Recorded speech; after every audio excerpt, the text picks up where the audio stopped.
домен и его материальное выражение имеет такой достаточно увесистый вид. По поручению президента Республики Татарстан в январе 2012 года был создан координационный центр, который выступил подателем заявки на получение домена верхнего уровня.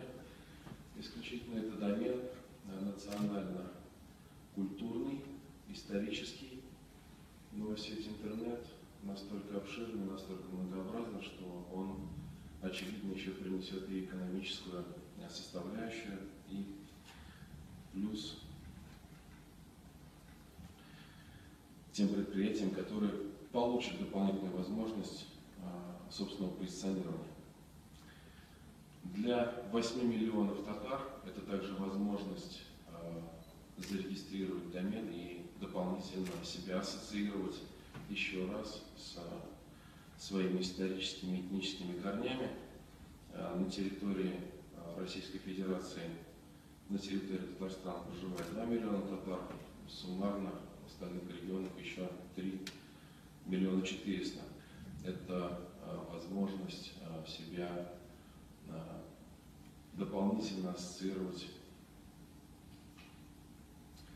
с татарской национальностью. Запуск нового домена верхнего уровня позволит объединить лингвистические и этнические группы татар по всему миру.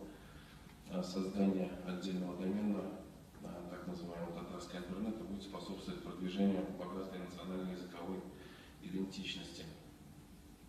Этот домен также будет доступен, конечно же, для любых предприятий, которые желают зарегистрировать там собственный товарный